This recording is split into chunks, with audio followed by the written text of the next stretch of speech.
ரஹ்மான் ரஹீம். ஏக இறைவனின் சாந்தியும் சமாதானமும் நம் அனைவரின் மீதும் உண்டாவதாக. எல்லா புகழும் இறைவன் ஒருவனுக்கு. நம்ம தினமும் ஒரு இபாதத் பார்த்து வருகிறோம். இன்னைக்கு ஒரு அழகிய திக்ரை தான் பார்க்க போகிறோம். சுபஹானல்லாஹ். ஒரு ஏழை சஹாபிக்கு நபி ஸல்லல்லாஹு அலைஹி வஸல்லம் அவர்கள் இதை கற்றுத் தந்தாங்க. நாமளும் இதை ஓதணும். அந்த ஏழை சஹாபி நபி ஸல்லல்லாஹு அலைஹி வஸல்லம் அவர்களை பார்த்து கேட்குறாங்க, யா ரசூலுல்லாஹ், எங்களிடத்துல செல்வம் இல்லை ரசூலுல்லாஹ், அதனால மறுமை நாளில் உங்களுக்கு பக்கத்தால் இருக்கக்கூடியவர்களாக நாங்கள் இருக்க முடியாதே. உங்களிடத்துல யார் செல்வந்தர்களாக இருக்கக்கூடிய சஹாபாக்களாக இருக்காங்களோ அவங்க தானே உங்களுக்கு பக்கத்தால் இருப்பாங்க, அவங்க தானே சொர்க்கத்தில் அதிக தரத்தில் இருப்பாங்க அப்படின்னு சொல்லிட்டு கேட்குறாங்க. கேட்டுன்னு நபி ஸல்லல்லாஹு அலைஹி வஸல்லம் அவர்களுக்கு ரொம்ப ஷாக்கு. ஏன்னா அல்லாஹு நன்மையை வைத்து தான் மறுமையில் கூலி கொடுக்குறானோ தவிர செல்வத்தை வைத்து கூலி கொடுக்கறதில்ல. ஆனால் அந்த சஹாபி என்ன சொல்கிறாரு, நாங்கள் ஏழையாக இருக்கிறோம், அதனால உங்கள் பக்கத்தால் நாங்கள் மறுமையில் இருக்க முடியாதே, நாங்கள் குறைந்த தரத்தில் தானே இருப்போம்னு சொல்லிட்டு கவலையோடு சொல்கிறாங்க. அப்போ நபி அவர்கள் கேட்குறாங்க, நீங்கள் ஏன் அப்படி சொல்கிறீங்கன்ட்டு. அப்போ தான் அந்த சஹாபி சொல்கிறாங்க ஒரு காரணம். அது ரொம்பவே நியாயமான காரணமாக இருக்குது. என்ன சொல்கிறாங்கன்னா, யா ரசூலுல்லாஹ், வசதி இருக்கக்கூடிய சஹாபாக்கள் நோன்பு வைக்கிறாங்க, நாங்களும் நோன்பு வைக்கிறோம். வசதி இருக்கக்கூடிய சஹாபாக்கள் தொழுகிறாங்க, நாங்களும் தொழுகிறோம். வசதி இருக்கக்கூடிய சஹாபாக்கள் திக்ரு ஓதுறாங்க, நாங்களும் திக்ரு ஓதுறோம். வசதி இருக்கக்கூடிய சஹாபாக்கள் துவா செய்கிறாங்க, நாங்களும் துவா செய்கிறோம். ஆனால் வசதி இருக்கக்கூடிய சஹாபாக்கள் ஹஜ்ஜு செய்கிறாங்க, உம்ரா செய்கிறாங்க. எங்களால் ஹஜ்ஜு செய்கிறதுக்கு உம்ரா செய்கிறதுக்கு செல்வம் இல்லை. அதே மாதிரி வசதி இருக்கக்கூடிய சஹாபாக்கள் குர்பானி கொடுக்குறாங்க, ஜக்காத் கொடுக்குறாங்க, சதக்கா கொடுக்குறாங்க. எங்களால் வசதி இல்லாதனால நாங்கள் குர்பானி கொடுக்கறதில்ல, எங்களுக்கு ஜக்காத் கடமையும் இல்லை, சதக்கா கொடுக்கறதுக்கு எங்கள்கிட்ட காசு இல்லை. அப்போ அதிக நன்மைகள் யாருக்கு வரும்? நாங்கள் தொழுதாலும் நோன்பு வச்சாலும் அவங்கள மாதிரி ஒரு சில அமல்களை செய்தாலும் எங்களால் செய்ய முடியாத செல்வத்தை கொண்டு செய்யக்கூடிய அமல்களை அவர்கள் செய்து விடுகிறார்களே, அப்புறம் நாங்கள் எப்படி நன்மையில் அவர்களை மிகைக்க முடியும்? அப்படி நாங்கள் நன்மையில் அவர்களை மிகைக்காட்டினா நாங்கள் எப்படி அவர்களுடைய தரத்தில் இருக்க முடியும்? ஏன்னா அதிக நன்மை செய்தவர்களுக்கு அதிக தரம்னா அவர்கள் தானே அதிக தரத்தில் இருப்பாங்க, நாங்கள் எப்படி இருப்போம் அப்படின்னு சொல்லிட்டு கேட்குறாங்க. இது ஒரு நியாயமான கேள்வி.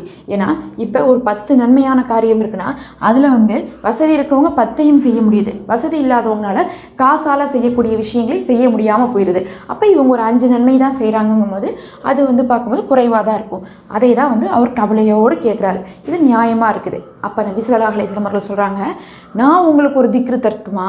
அந்த திக்ரு கற்றுக் கொடுக்குறேன், அதை நீங்கள் ஓதி பாருங்கள். அதை ஓதி வரக்கூடிய காலமெல்லாம் வசதி இருக்கக்கூடிய உங்கள் கூட வாழக்கூடிய சஹாபாக்கள் மட்டும் கிடையாது, இதுவரையும் உலகத்தில் வந்த எல்லா வசதியான மனிதர்களையும் நீங்கள் மிஞ்சி விடுவீங்க. எவ்வளோ பெரிய கோடீஸ்வரர்களாக இருந்தாலும் சரி, அவர்களை நீங்கள் நன்மையில் மிகைத்து விடுவீங்கன்னு சொல்கிறாங்க. அதாவது நமக்கு காசு வேணுங்கிறது உலக சௌரியத்துக்காக மட்டும் கிடையாது, மறுமை சௌரியத்துக்காகவும் தான். யோசிச்சு பாருங்க, அந்த காசை கொண்டு நம்ம நிறைய நன்மைகளை இந்த உலகத்தில் செஞ்சிட்டோம்னா மறுமையில் நம்ம சொர்க்கத்தில் உயர்ந்த தரத்தில் இருப்போம். காசு இருக்கக்கூடிய எல்லாரும் சொர்க்கம் போகிறதில்ல. ஆனால் அந்த காசை கொண்டு ஹஜ்ஜு செய்கிற, உம்ரா செய்கிற, சதக்கா செய்கிற, நற்காரியங்களை செய்கிறவங்க கண்டிப்பாக அதை மறுமைக்காக முற்படுத்திக்கிறாங்க. அது என்கிட்ட இல்லையேங்கிற கவலை நிறைய பேத்துக்கு இருக்கும். நம்ம எதையாவது ஒரு வீடியோலாம் பார்க்குறோம், இந்த பாலஸ்தீன் வீடியோலாம் பார்த்தோம்னா அங்கே போடுறாங்க கமெண்ட்டில், எங்கிட்ட மட்டும் காசு இருந்தால் அங்கே அவர்களுக்கு நிறைய டொனேட் பண்ணியிருப்பேன் அப்படின்லாம் கமெண்ட்டில் எழுதுறாங்க. நம்ம படிக்கும் போதே தெரியுது அவர்களிடத்துல காசு இல்லை, இருந்தால் அதை செய்யணுங்க கூடிய எண்ணம் இருக்குது. அந்த மாதிரி தான் நம்மளிடத்துல செல்வம் இல்லையே அப்படிங்கக்கூடிய ஏக்கத்தினாலேயே நம்ம நிறைய நல்ல அமல்கள் செய்ய முடியாமல் தடுங்களாக இருக்குது. அதுக்கு நபி ஸல்லல்லாஹு அலைஹி வஸல்லம் அவர்கள் இதை கற்றுக் கொடுக்குறாங்க. இந்த திக்ரை இதை ஓதக்கூடிய காலமெல்லாம் எல்லா செல்வந்தர்களையும் நம்ம மிஞ்சிடுவோம். அதே நேரத்தில் அப்போ மறுமைக்கு மட்டும்தானா இதுன்னு கேட்டால் கிடையாது. இந்த உலகத்திலையும் நீங்கள் ஓதுறதுனால செல்வம் பெருகும். அப்போ இந்த உலகத்திலையும் செல்வத்தை கொடுக்கும், மறுமையிலையும் நமக்கு செல்வத்தை கொடுக்கும். அந்த திக்ரு தான் நம்ம வளமையாக ஓதக்கூடிய சுபஹானல்லாஹ், வல்ஹம்துலில்லாஹ், அல்லாஹ் அக்பர். இந்த 3 திக்ரு தான். இந்த 3ஐயும் நீங்கள் தனித்தனியாக ஓதலாம், சேர்த்தி ஓதலாம், எப்படி வேணால் ஓதிக்கலாம். சுபஹானல்லாஹ், அல்ஹம்துலில்லாஹ், அல்லாஹ் அக்பர்னு ஓதலாம், இல்லை சுபஹானல்லாஹி வல்ஹம்துலில்லாஹி வல்லாஹு அக்பர்னு ஓதலாம். நீங்கள் ஓத ஓத நிறைய சதக்கா கொடுத்த நன்மை கிடைக்குது. எல்லா நல்லடியார்களையும், அதுவும் எல்லா சதக்கா செய்தவர்களையும் நீங்கள் மிஞ்சிடுறீங்க. மிஞ்சுறது மட்டும் கிடையாது, உங்களுக்கு அல்லாஹ் மறுமையிலையும் சிறந்த உயர்ந்த தரத்தை கொடுக்குறான். இம்மையிலையும் இதை அதிகமாக ஓதுறதுனால அல்லாஹுடைய அன்பு கிடைத்து உங்களுக்கு செல்வம் பெருகுது.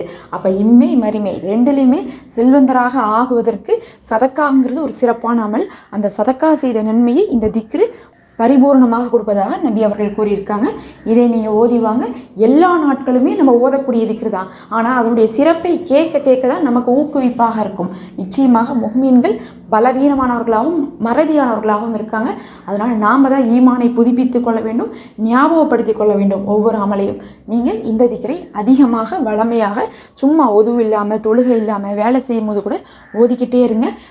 அதிக சதக்கா செய்த நன்மையை பெறுங்க.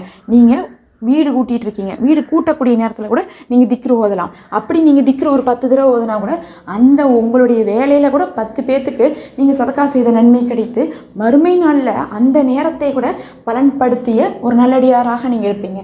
அதனால தான் பெண்கள் வீட்டு வேலை செய்யும்போது கூட திக்ருகளை ஓதுவது சிறந்ததுன்னு சொல்லப்படுது. நீங்கள் அனுமதிக்கப்பட்ட எல்லா இடத்துலையும் நம்ம கழிவறையில் ஓதக்கூடாது, மற்ற நேரங்களெல்லாம் நம்ம ஓதலாம். சுத்தமான இருக்கக்கூடிய இடத்துல வெயிட்டு வேலைகள் செய்யும் போதெல்லாம் நிறைய முறை திக்ருகள் ஓதுங்க. எண்ணிக்கை கிடையாது. இது பார்த்திங்கன்னா எவ்வளோ அதிகமாக ஓதுறீங்களோ அவ்வளோ அதிகமாக ஓதிக்கணும். அப்படி இல்லாட்டினா கம்மியான ஒரு 33 முறைன்னு சொல்லிட்டு நீங்கள் ஓதிக்கொண்டே வாங்க. பிரித்து நிறைய ஓதுங்க.